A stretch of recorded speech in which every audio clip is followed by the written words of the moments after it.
off the go live. You talk to me to start with, eh? All right. Mark, how's it going? Good, Mark, man, good. So you're going to be quiet now. You're in a hotel room? Yeah, it's 5 a.m. in the morning. I've been up since 3 because I had to do another call to the US. I'm in Singapore. My wife is asleep just over there. She might be asleep, but she might just be annoyed. Mate, as I say, I've been up since 3 a.m., so she is definitely annoyed. So going back to sleep after this? Well, this is the thing, is that when you work in multiple time zones, right, you got to kick into your day. Yeah, so, that's right. That is right. You're in Singapore right now, you said? Yeah. What brings you to Singapore? Her. Okay. She's working at Google, so I was tagged along for the week. It was my birthday yesterday, so I've had an amazing, and the hope. How was your 50th? Everything here is amazing. What was that? How was your 55th birthday? 55th. It was amazing. Mate, the community up here is so cool as well. I was out on Monday night. A whole bunch of folks took me out for dinner. Yeah. They just heard I was coming up here. Nice. And it was phenomenal. Just so accommodating, very hospitable. It was just an incredible time. None of them, of course, will be listening at the moment. What was that? The Power Platform community? Yeah. Nice. Yeah. I think it's more Dynamics community very much here. The adoption for Power Platform is very much early days, because so many of the implementations in Singapore are for government or big enterprise clients. So it's the Dynamics is still, and a lot of on-prem. Yeah. Is it available in that geo? It's all available, right? It's just, There's a Singapore data center. Microsoft, it was one of the first data centers ever in the world. In fact, New Zealand and Australia, before they got their own data centers, Singapore was our closest. Oh, yeah? Yeah. And they got one in New Zealand now too, right? No. Australia's the closest. Yeah, it's still the same one. Yeah. Well, we talked about taking a little time off here after this episode. Holidays coming into play, and whether people want to listen or not, I don't know, but we're kind of ready for a little break. That weekly commitment. I'm going away on holiday at the end of next week. So I was going to use next week as my kind of wrap down. The Sales Spark launch has been phenomenal. I've already got paying clients on that platform, which has been fantastic, right? You think to achieve that in the first week, and I've got appointments as long as my arm, and this is from me using the tool, which has just blown me away about how simple Scott, and his team has made it to integrate directly between Office 365 and the Power Platform. So it's it's been amazing. How great a sales pitch is that, to be talking to someone who surfaced as a result of the tool, asking you, why should I get the tool? And to be able to say, well, the tool brought you to me. I mean, it's kind of like, mic drop, Exactly. I got nothing else I need to tell you, dude. You're on the phone with me because of this tool. So, you tell me if it works. I mean, I was on a call the other day with the CEO of this company, and he said, well, show me how it works. And I was like, hang on a second, I'll just jump into Outlook. And I jumped into Outlook, typed in his name, and of course it brought up all our comms. And I went to the very first comm, clicked on it, and I said, see that? And he looked at it and he goes, yeah, I remember getting that email. And I said, now let's jump into the Power Platform, into Sales Spark. Check this. And he saw my first sequence and he was like, whoa, this is incredible. He goes, I had no idea that, that looked like 100% personal email to me. I'll tell you, it is really nice to be able to, there's so many things that people out there are trying to sell that they're really, it's not easy for people to be convinced of the ROI, convinced of what's happening. But when you're actually talking to people that are talking to you because of the tool, you can't ask for any better evidence of the tool. I mean, that's a rare sale, and that as a seller, that's a rare sales opportunity where you're actually able to to have your conversation be the proof of the tool. You know, pretty cool. Pretty cool. I'm very excited. You know, John graciously made us the first reseller. I'm sure the first of many, but we'll have that claim to fame forever as this thing continues going. Exactly. And I'm very, very eager to get out there and get it in front of some of our customers. So especially if you guys are already selling it, I'm thinking, I need to just elbow my way to make some time to get this thing in front of some of these customers. I know they're going to buy it too. So too good an idea, too good a time, too well built, too well backed. You know, success is pretty much assured. So very cool. Yes, that's the plan. Listen, I've had a lot of emails come in over the last week, and I thought it would perhaps we'll run through some of those to give us some conversation starters.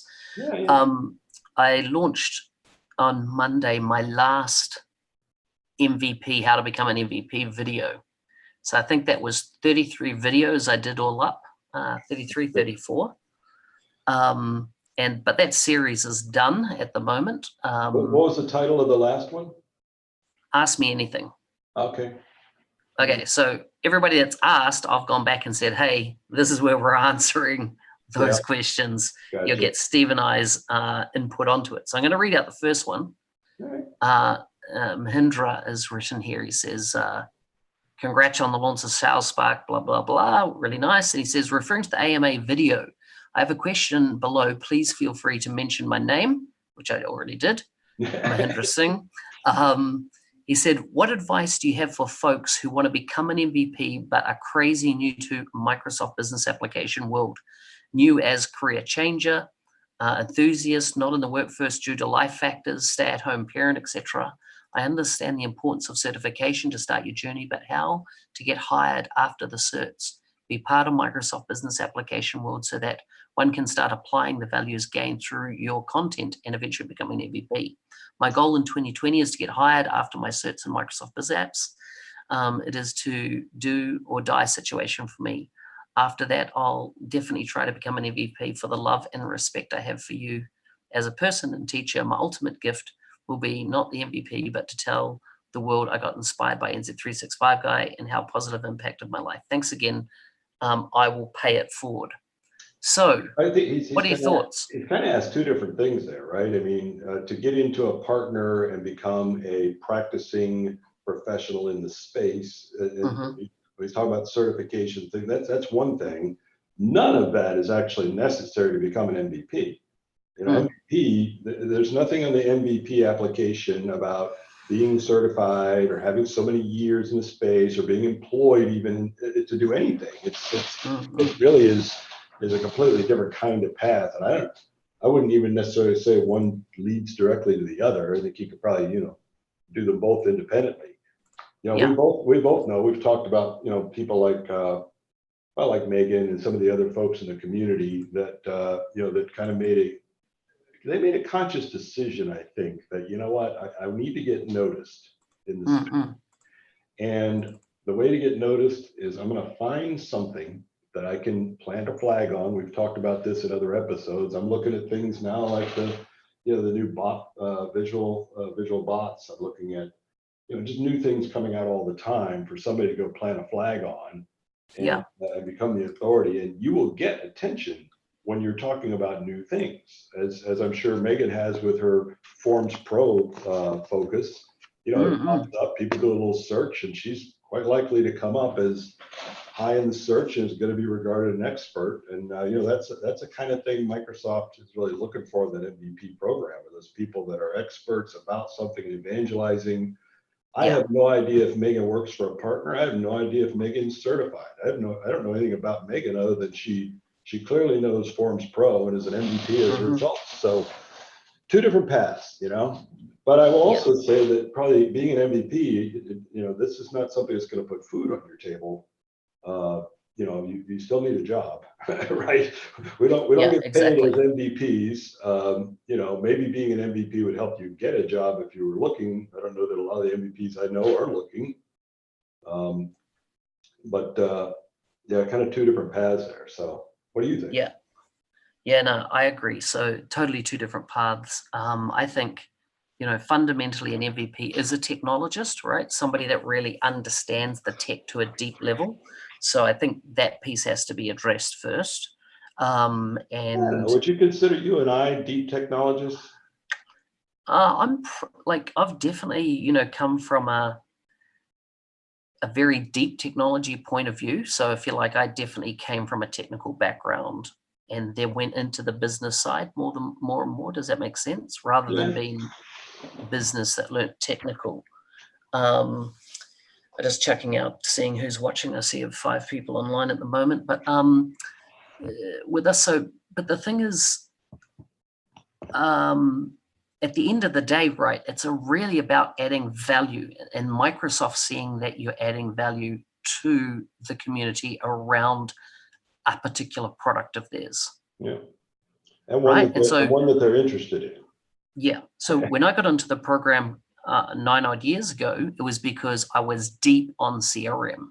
I was talking about it. I was running user groups around it. I was telling everybody that would listen to me about CRM and why Dynamics was the best things in sliced bread, And so that's what I got on the radar for.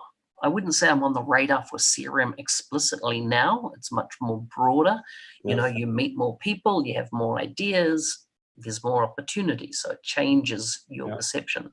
But I think that anybody that wants to, if you are starting from cold, as in this situation here, a career changer, you need to get deep in a specialist area. I talked a lot about focus, the need to focus. You need to focus, and then you need to start sharing what you're learning. Nobody has your voice on it. Everybody has a unique take. But the thing is, you've got to actually start producing content, sharing. And, there's been a bit of discussion lately about another question I got, do you have to be a speaker? Do you have to speak at events? No, absolutely not. Tangi is somebody that doesn't do a lot of speaking, but he's written the XRM toolbox, which so many other people have now developed solutions, etc. on. And you might just do that one thing, but do it really, really well and have literally millions of people downloading and using it. If nobody knew that Tangi did that, I doubt he'd be an MVP though, right? I don't, as in, it would just be, nobody would know, so nobody would be able to give credit. So I think it's definitely important that you have to be known. It has to be seen as high value by Microsoft and high value by the community for you to be in the running as an MVP. Yeah, no, I would agree. I think that because I'm not deep technical. I'm a citizen developer myself. I've got deep technical on staff, but myself, I'm not deep technical.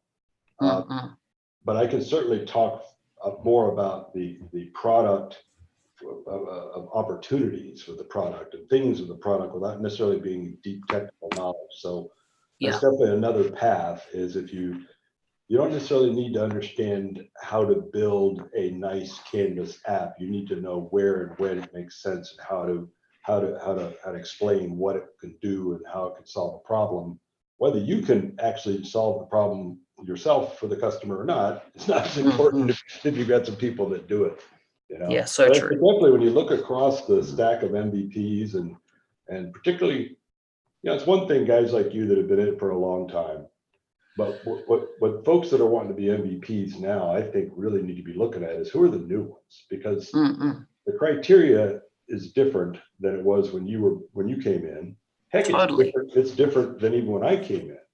And I wouldn't say that it's easier to stay in than to get in, but the rules of staying in are that you're continuing to engage. The rules of getting in, I think, are what change, because they're highly focused. So when you look at, I don't even know if there's a way for the general population to go look and see which MVPs are new. I don't know if mvp.microsoft.com.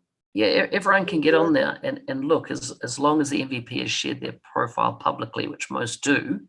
People so you ought to be able to see who the recent ones were, and then kind of go backwards from there of how did they get in there? What are they doing? And let me do a little search out there and see what are they speaking? Are they writing? Are they doing neither of those, but they built some tool, or what is it that they're doing? Because it definitely feels like every year that criteria shifts a little bit. One thing you can bank on is that they're always going to shift it towards the most current products that they want out there. People talking about the newest, latest, and greatest, and the stuff they really want to push and promote are the ones that are going to get that spotlight. You could know on-premise Dynamics on-premise server to the nth degree. That's not going to get you anything anymore. Yeah, You really, so true. Really need to know that stuff. Hey, Ken, so true. Yeah, and Jason, Jason from the UK is there with us. So welcome, gentlemen. I know we got a bit of the time mixed up in how this was scheduled. Ken let me know yesterday that it actually was scheduled to go live yesterday. About this time. So we've fixed that up. It's me, I'm the fault there, jumping time zones at the moment. Got another question here. It's a 3-part question, and I'll be interested to see your views on this. It's from Rusian, R-U-S-I-A-N. Last name, I'm just going to spell it, Zolotukhin. So Zolotukhin, I think it is. Okay. And so he was saying he's watched the MVP video series and says here's his 3 questions. Number 1, about a digital home, what would you recommend on how to build a website? In this case, which website template's better to use? May I use some tools like WordPress to be effective? So that's number 1. Number 2 was, what if I lead a user group here in my city? Should I have a social network for my personal brand and for the group separately? In other words, have separate Twitter accounts, Facebook, that type of thing. Twitter, LinkedIn, I think it could be a mess. And number 3, you propose you need to find your community program manager. Is it a principal program manager like a Christian Wade for Power BI? And of course, it's not.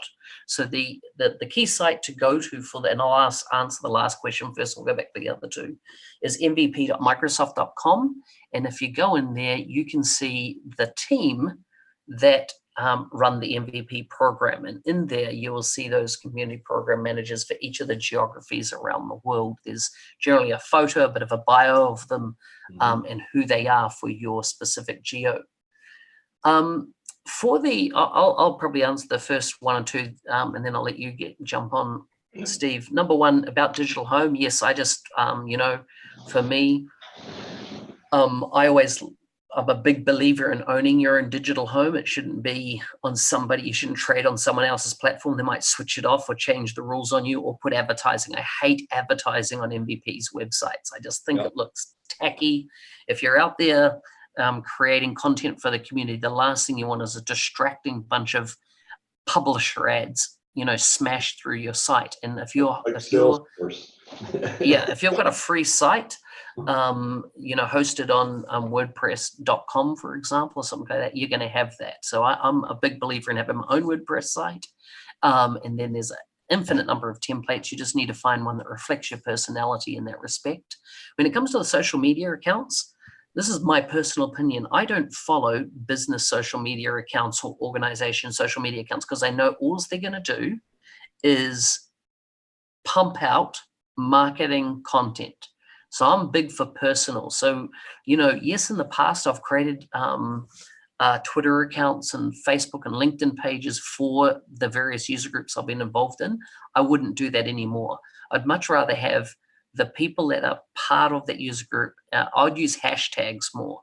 I would use a hashtag for the user group and then get people to use that hashtag anytime they talk about the user group, whether it be on Facebook, LinkedIn, or Twitter, as my preference. It's just too much of a hassle to maintain all the logins for those who's got them, who can communicate on them. Just a waste of time. It's never got me any results in the 10 years I've been doing it. Hashtags, though, get results because people can cotton onto a hashtag. They can include it, use a hashtag everywhere across those. Much better results. People on social media, I feel, like to deal with real people, so they have a face, not a logo. That's my perception. What are your thoughts? I'm in sync with most of that. I originally started blogging a long time ago on my own domain. And then I moved it to within ForceWorks, my company, but it was still me, so it's still my voice. And then I wasn't there for long where I realized, I need to maintain a personal identity separate from my businesses. I mean, I could potentially sell my business, all sorts of things could happen, but I need to be known out there as Steve Mordue, not anything else that I'm doing. So having your own domain, and some of these, it's. I mean, I've got a reasonable amount invested in websites because I use the same infrastructure for multiple businesses as well as my personal. It's all WordPress.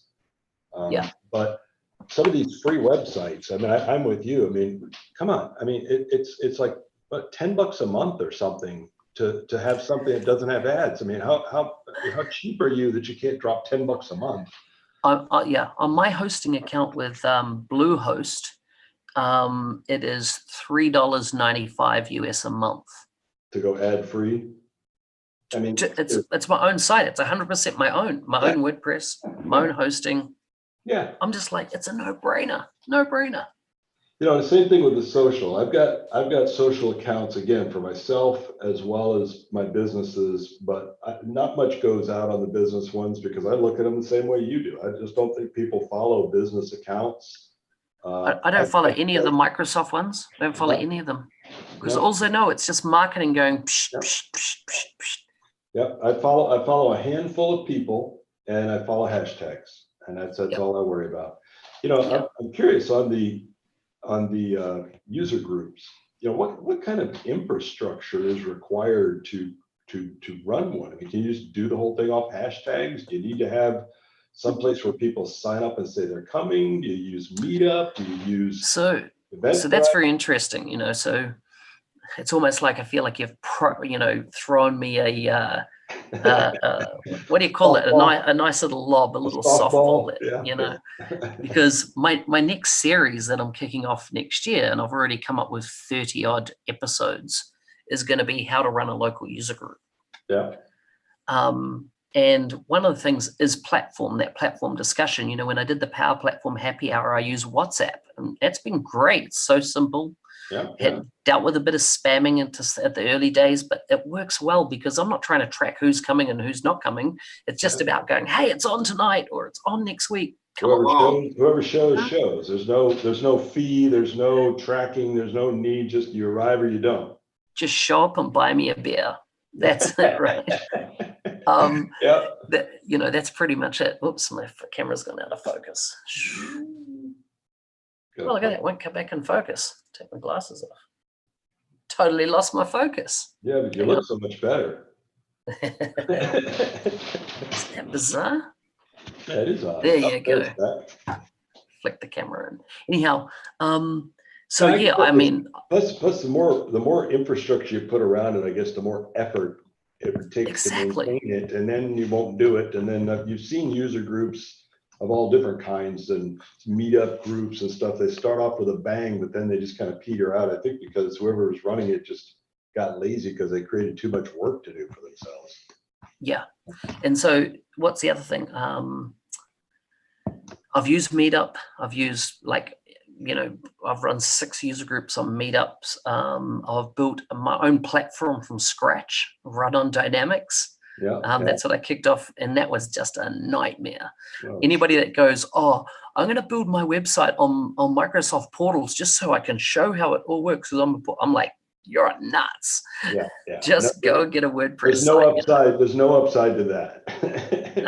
No. Same with people that go, I'm going to host in Azure my WordPress site. Been there, done that, and exited as quickly as I could a year after spending so much money it wasn't funny. Did the exact same thing. We moved all of our we moved all of our WordPress sites up to Azure, and was using hosted WordPress on Azure, and there was no upside to it at all other than the bill was ridiculous. And moved it all off onto one. There's too many WordPress hosting companies out there. It's all they do. It's all optimized. It all works. They've got all the tools that you need for creating staging versions if you need to and stuff like that. But I think people get too caught up in this concept of dog fooding, and then they start using the wrong tools for the wrong job, and because they're dog fooding, and you're not, you're just creating a total time suck, waste of time, because you're using the wrong tool for the situation.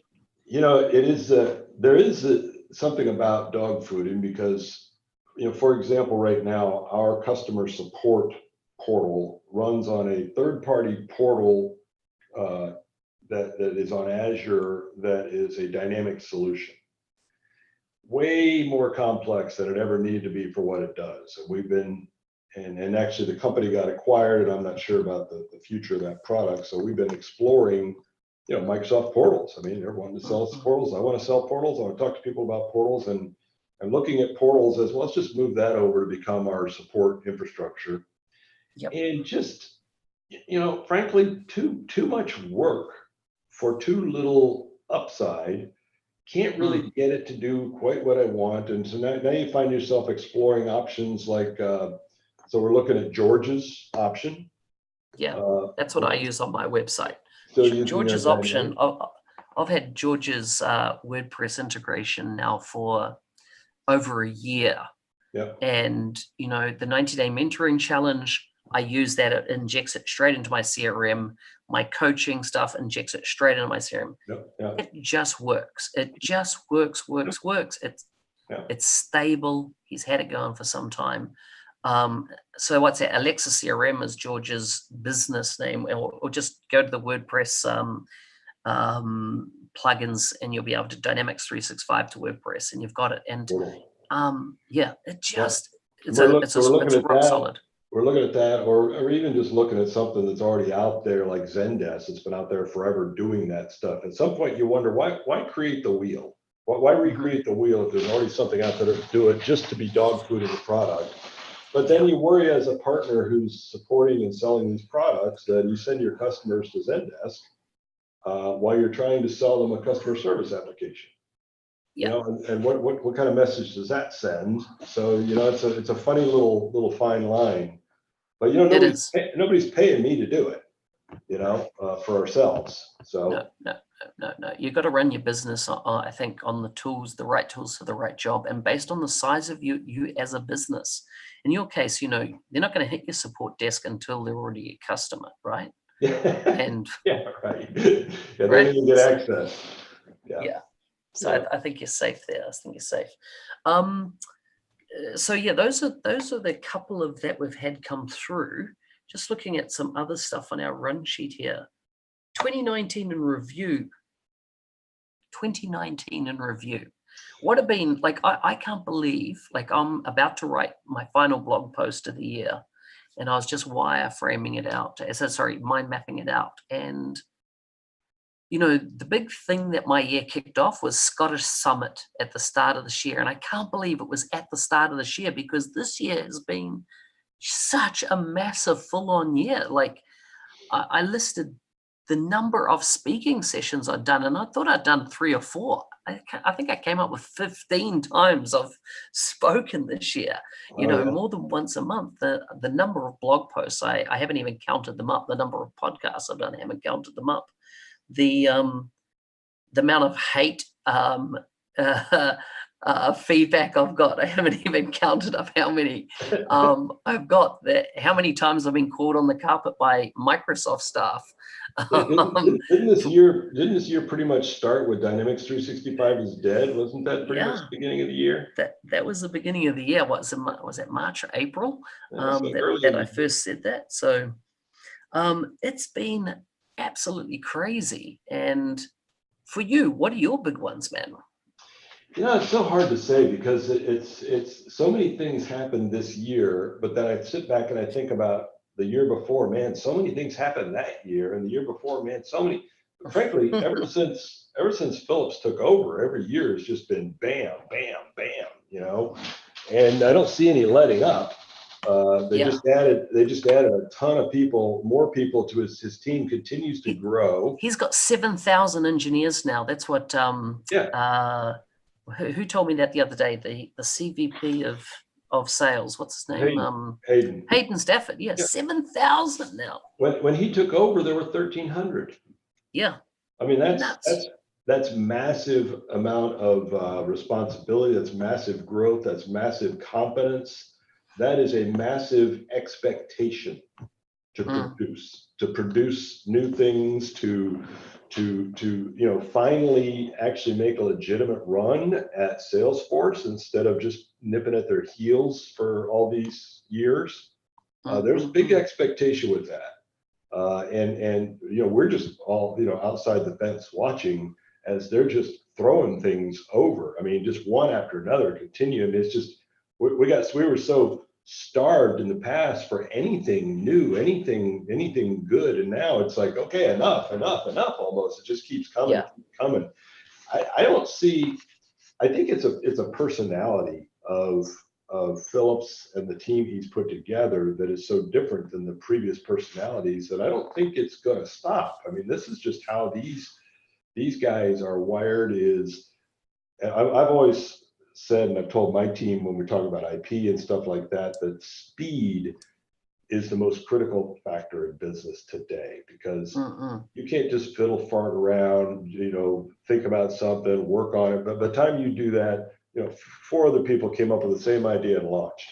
So speed is critical. And clearly this team understands, you know what? It's more important to have a lot of things launch that maybe aren't perfect than to sit there and work on something until it's perfect and then have lose the market share. So it's a good news, bad news. There's lots of new stuff that's popping out all the time. A lot of it is not fully baked, which is kind of the bad news. But at least it's there and it's coming.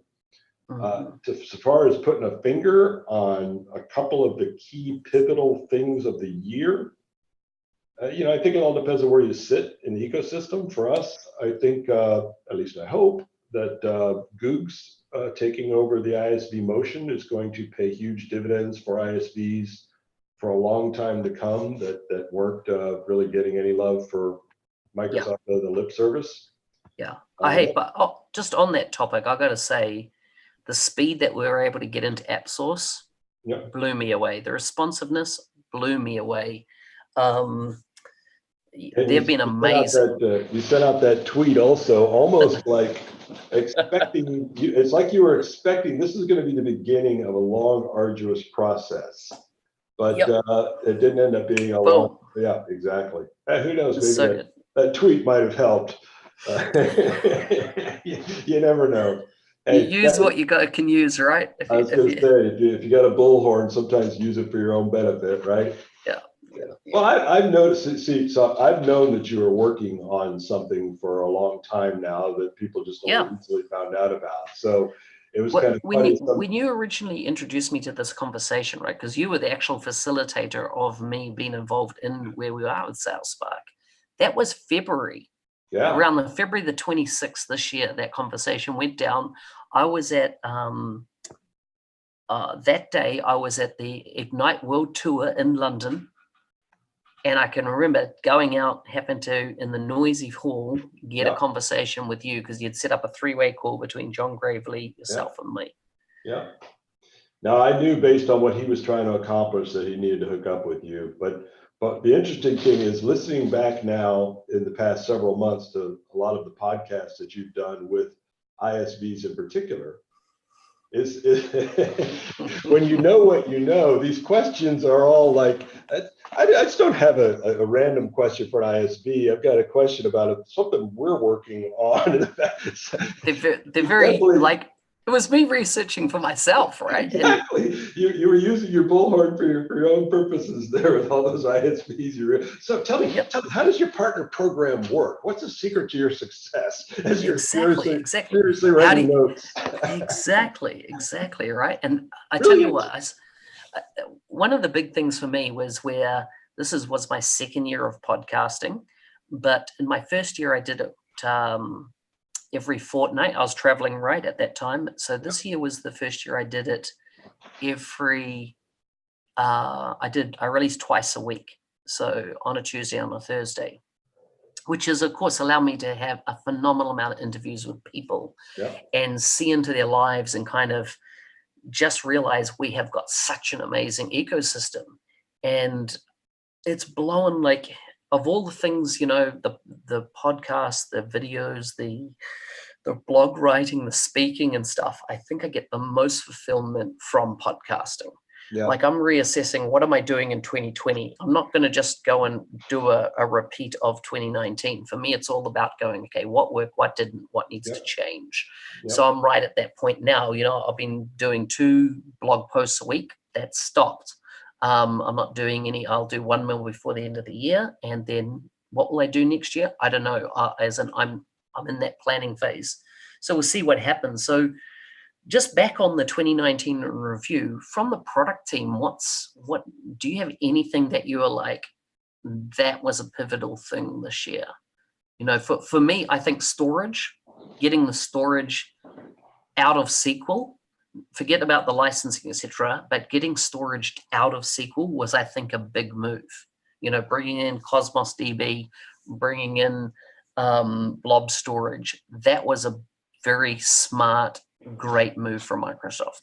Yeah, I would agree. I don't know that a lot of end customers or folks would appreciate what that actually means for them. Yep. It's not one that I'd say one of them that I expect to have, in hindsight, have been pivotal if they don't change it, is the $10 capacity app passes. Yeah. I think that it's interesting because I think that they have a particular thought in mind about how those are going to be utilized, but they have not put any restrictions to prevent those from being utilized in ways that I am thinking about, which is not the same as the way they're thinking about. Yeah. I mean, they're thinking that there's going to be a bunch of people building a bunch of little apps for $10 bucks. We'll just pour gas on that motion. There'll be a whole bunch of these little apps all over the place. And I'm thinking that no, there's going to be people that are going to build a complete business application for their business on that $10 app and not need anything else. I'm convinced that's a viable motion. And I think if you talk to them about it, they're probably like, oh yeah, sure. I mean, some people might do that. Well, I think a lot of people are going to do that. And my only concern is if too many people go down that path, do they go back and revisit that program? Because they have done that before. I mean, we see that. I'd say that's another thing that we saw more of last year that we've been seeing is products and pricing and things launched based on some assumptions that Microsoft had about how this was going to land and work. And then the reality of how some of these things were being utilized came into play. And I don't fault them for having to make changes. I mean, obviously, if they're losing money on something, you have to make a change. I'm sorry, customer, if I told you it was going to cost this much, but we didn't anticipate. Maybe we should have. I don't know. That's always going to be a question. Maybe we should have, but we didn't. And we're losing our ass on this particular aspect. So we got to make a change. Or put in some sort of caps and limits to prevent the outliers that are killing us. Because I think that's what was happening with a lot of those things, was the outliers were killing them. Forms Pro was another big one for me. I think Forms Pro, if businesses really understood the power of what Forms Pro means, it could absolutely revolutionize data capture in so many organizations. And then AI Builder, I think, is a good V1 product. It's a good proof of concept. And I think we could easily say that in our community that 2019 was the year AI became a real tangible thing. And so I think it's going to be built on massively in the coming years. But I think, I think we're still at the early stage with AI, but we're actually at a stage. Up until now, I don't think we were anywhere but talk, hot air, and a bunch of massive effort to get anything out of it. But we're now at a point where the effort is lower to get something out of it, and that's like V1 to me. That's the beginning of that fire just starting. I think this upcoming year, AI is just going to go berserk on all of us. I think it's going to be. Okay, so let's consider predictions, because one of mine is that I think AI is going to become part of CDS. And what I mean there, it's going to be part of the way, there's going to be a view taken of how you structure data sets to make them AI friendly. And I don't even know what I'm really saying here, but I just think it's something that has to happen at a database level or at a CDS level, to make that a reality. So that'd be my first prediction. My next one is, Well, I hang think, on. Before you change topics, let me respond to that one. Okay. Before you go off on another one, have you had a chance to look deeply yet at customer insights or do any of the customer insights in a day demos, workshops, stuff like that? Yeah. So I've done the customer insights in a day training as in train the trainer. So I did that last week. Finally got around to doing that. I was impressed with the product, and when you're talking about CDS, it's I think it's less CDS and more CDM. Yeah. Because all that that has a tendency to generate so much data that you wouldn't want to put it into your CDS. So it's going to be sitting out there in an Azure data lake.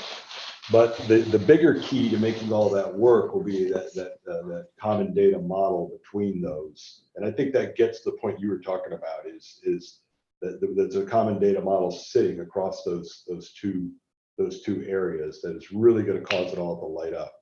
But I was generally impressed with customer insights. There were some bugs in their demo. I think that they're changing that product and having trouble keeping up the documentation where they follow the directions. It doesn't work.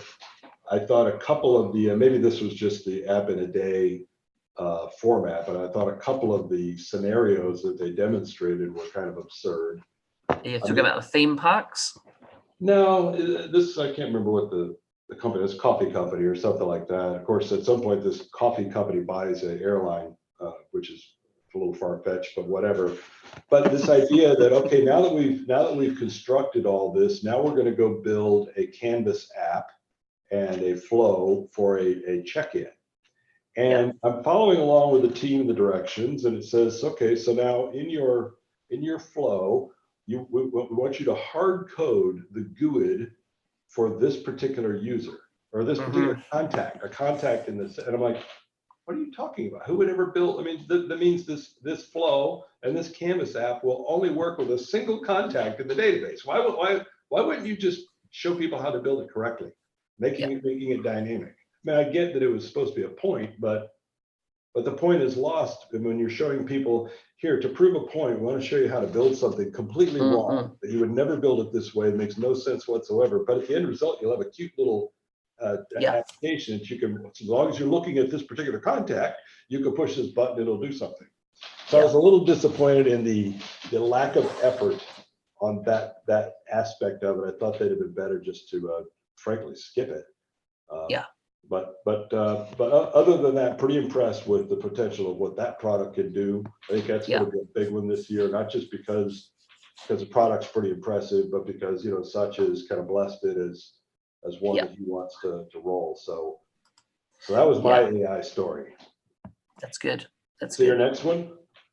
My next one is Did I make you lose your train of thought? No, I've got it. I've got a next one as well. And I just was going to go, am I going to switch them around? So my next one is, I think that 2020, we will see a lot of rationale come around the ERP suite of products and the common data service. So yes. So what is the story at F&O, Biz Central? Let's just take those two. I think those are the only two going forward anyway. Yeah, I mean, interesting. I had an interesting conversation about GP the other day, and I didn't realize that Microsoft is still on a cadence of work with GP, similar to the CRM, the CE, oops, not CE, the sales customer service frequency for on-prem release cadence, which I wasn't aware of just till a recent conversation around that. But yeah, definitely the whole idea of the common data service having more F&O / Biz Central data in it. Yeah, I think that, I mean, when you talk about GP, it's kind of like a nav on premise. There's too many customers out there and they are not eager to move. I mean, ERP is not something you just on a whim decide, hey, let's just rip this out and try something new. You can do that with a sales system or some net new application that doesn't exist, but you don't take an ERP and just rip that thing out very easy. I think Microsoft actually should know this, but I think they may have underestimated just how resistant GP and Nav on-premise customers were going to be to any kind of a move. Yeah. So, you can't pull the plug on it. I guess to some degree you have to continue to push some updates just for security, and you don't want to lose those customers to another application. You have to ensure that they're going to move from that one to one of your other applications, not to some third party. So they're kind of an odd box there. But I'll tell you what, you're hard pressed to go find on Microsoft.com much information about those products. Yeah. You got to do a little bit of searching to find out anything about them. It's kind of like a best kept secret, only known by partners anymore that are out there. I don't know how many new customers are being onboarded to those platforms.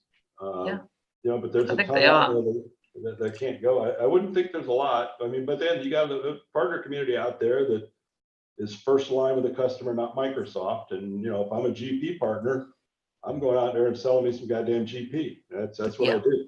I'm going to go talk to customers, and I'm going to sell. I'm not going to mention anything other than my product. I'm going to sell my product. Business Central is going to be a tricky one, though. Yeah, agreed. From a CDS standpoint, it's the farthest away. I think that they really would love to see finance on there because that's their big boy toy.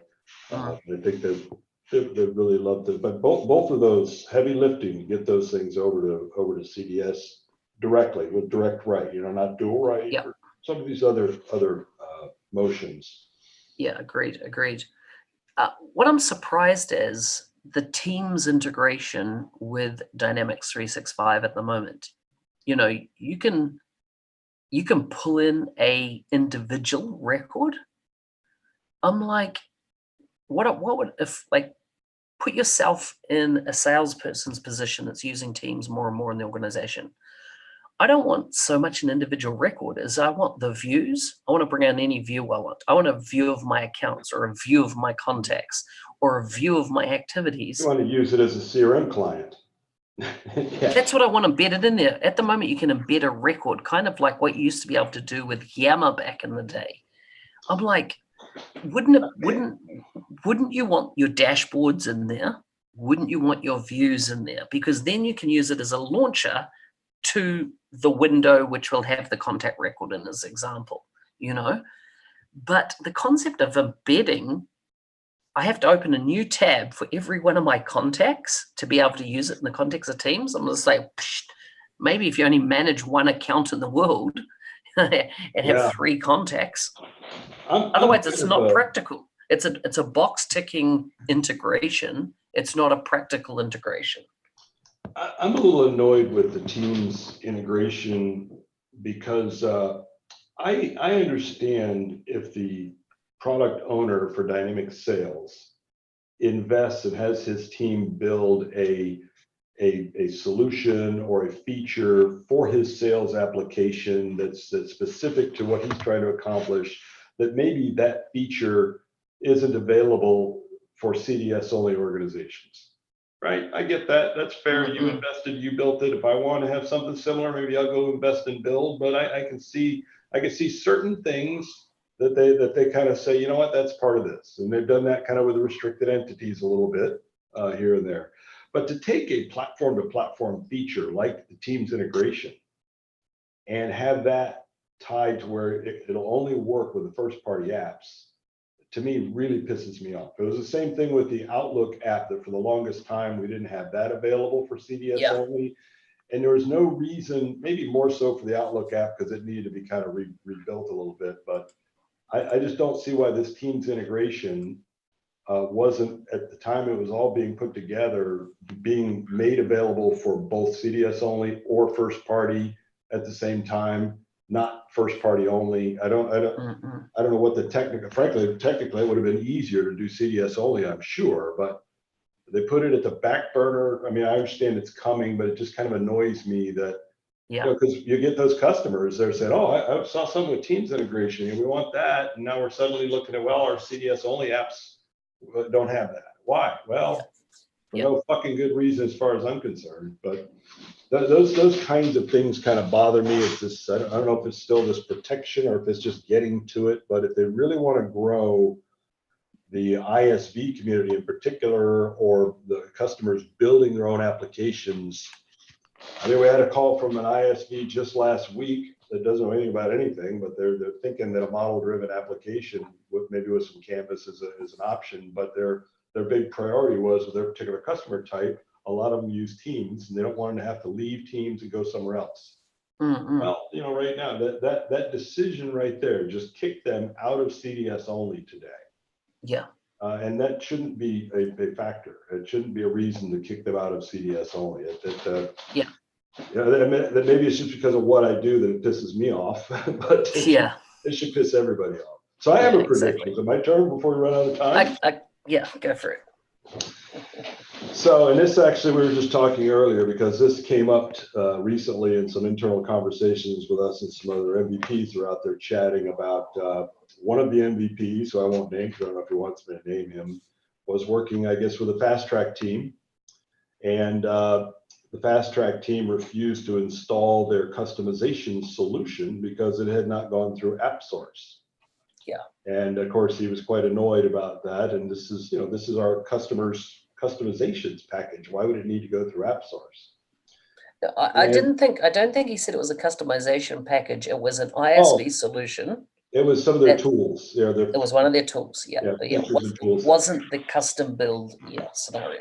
Yeah. But I kind of took that to the next level, which I think is going to happen. I think it's going to happen this year. I think it's going to happen in 2020. I think Microsoft is going to lock down. They can identify production environments from sandboxes. And I think they're going to lock down production environments where you cannot install anything in production that's not managed. That's step one. And I think the other part of that is going to be that managed solution that you install in production is going to have to get installed via AppSource. Now, before everybody freaks out about that, I don't think it's going to be the same AppSource path we use right now to build and publish an ISV solution. I think they're going to use the machinery, some of the machinery of AppSource, like the deployment engine, like the solution checker, like some of those pathways, so that if you're sitting here working in a dev environment, push to test, fine. Now you're ready to package that thing up and push it into production. It's going to have to be managed, and I think you're going to push a button and push it through a doorway in AppSource, not necessarily the ISV door, but a doorway where it's going to go through AppSource. It's going to go through all those checks, certifications, checkers, all that kind of crap, and get provisioned into your customer.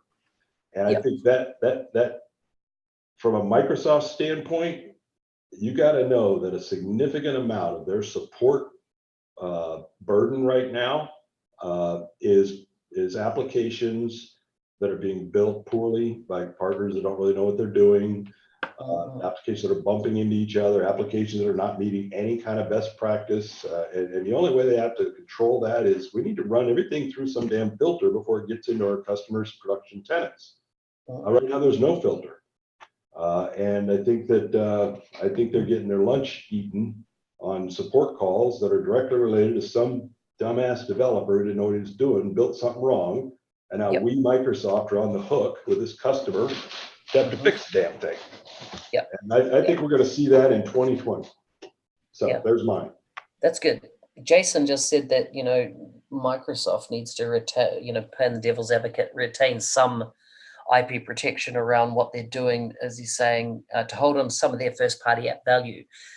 I would believe that, apart from when you create a platform, it has to be a level playing field for everybody. And the Power Platform is a level playing field for everybody. It's not the days of CRM of our past where Dynamics 365 and those apps had that kind of privileged access. That's not the world anymore. They're out to sell a platform that you can build any app on, and that platform needs to integrate with everything as a first person experience, a first party experience. So I see what you're saying, Jason, but I don't buy it. Put one of the other team's hats on. He's talking about from the standpoint of, say, the guy who owns the sales app, his hat. How about the guy that owns the Teams app, his hat? Why does he want to be locked to only sales. I want to be on CDS only too. How about the LinkedIn Exactly. guy? It's wearing the LinkedIn hat. He don't give a shit about sales only. He wants his product to be so Everywhere. any of Yeah. these things that are a product that have a price of its own in particular that you buy from Microsoft, if the story's going to work, they all need to be able to talk to each other. You can't have, oh, this one only talks with this other particular expensive product of ours because that product owner was able to throw a handcuff around it. That's not right. I mean, he can build all sorts of sales capabilities and features in that app. He's got the whole AI market to play with, still not locking it up. I don't want to not be able to use customer insights or not be able to use AI builder with CDS only. I don't want, but fine, take those same tools that I have available to me, build something special on you, create your own damn value. Don't create your value by locking us out of being able to create our own. So that's what I'm saying. Yeah, so good, so good. I know we're coming up top of the hour. This is going to be our last live stream for this year. Of course, we're going to kick off. I've already put up the date for our January next live stream, which will be interesting to see what happens over this holiday season period. What date is that? January 13th, 15th? 15th, I think. Yeah, 15th. Right. Same time, generally 15th at this stage. You'll be back in New Zealand by then. Well, I'll be back in New Zealand in 2 days. Okay. Well, you'll be back from vacation. You'll be back out from under a bottle of wine. Yeah. I mean, you know what? Like the year is like, as soon as I land back, I'm booking my tickets to Barcelona and then on to Seattle for MVP Summit. I've seen the schedule line up for Barcelona from an ISV perspective, and it's absolutely stellar. Yeah. Like, you got a full day's track for ISVs with some of the who's who speakers of the ISV ecosystem, people that have been around for years and years, coming to reveal their secret sauce and kind of what's enabled them to stay long term in this game. So I'm quite excited about that. I think that that's really around which part of Barcelona? It's the extreme. That's the extreme piece. But then if we flip over, because I've been able to land sessions in all three. I've been approved for Extreme, Power Platform, and D365. Yeah. So the thing is, this is the first time it is fully community summit rather than, I think, all this kind of streaming as such, although it's kind of still happening on the back end. But it'll be one big event. And I mean, I know you're going to be there. Yeah. I've just got confirmation this week that they want us to do the live stream at this event. Got an email from them saying, can we do it again? So I'm like, yeah, man, that's the plan. So that's going to be epic. Anybody in the ISV space who was planning on coming to Summit should definitely consider Extreme. In addition to that Summit trip, I don't know what you may have thought about Extreme in the past, but there's definitely an ISV flavor there. It's more intimate. I think that as an ISV, I expect I will get more out of Extreme in particular, with my ISV hat on, than I might out of the rest of Summit as an ISV. So I would definitely be thinking about sticking that onto your trip. Yeah, and there's a whole bunch of Microsoft staff from the ISV part of the ecosystem coming in as well and speaking. So I think it's just going to be stellar, as well as then, I've seen some of the other tracks and stuff. It's just, the other sessions and stuff. It's going to be a full-on packed event, for Europe. So really looking forward to that. So we're going to be exhausted at the end of those 2 weeks between. Oh man. Well, I go from Seattle to Hawaii for my daughter's wedding before I get to go home. Yeah. I'm going to be, we're just going to be a couple of limp spaghetti noodles by the time this is over. Yeah, exactly. Do you know what? And do you know, thinking about the rest of the year, I'm probably not going to do I'm not going to ask for any speaking engagements this coming year. Yeah. In other words, I'm only going to go for invite only. If I'm invited to, I'm not going to be submitting anymore from now on. It's just when I saw how many trips, in my review that I've done this year, and the kind of to a degree, you want to make some room also for some other people. You're known. Yeah. You don't need to do sessions to maintain status or any other reason. You've got plenty of outlets for people to know where you're at and what you're up to. But Yeah. The more sessions that the seasoned MVPs gobble up is less sessions for these folks that watch your How to Be an MVP that would love to have the opportunity. I think we have a tendency to get stuck in our same voices, so having fresh voices doesn't hurt. And you know, it's not, we get plenty of exposure. I mean, I enjoy doing the live thing out there much more than I do doing the sessions, you know. Oh, Ken is saying he doesn't know if we can go this long with a break and not talking. Ken, we'll be talking. Rest assured, we'll be talking. It just won't be in the public domain. Anyhow, that's the top of our hour. Good talking to you again, Steve. It's been a great year, and we'll be back in January. Enjoy Singapore. Cheers, mate. Bye-bye.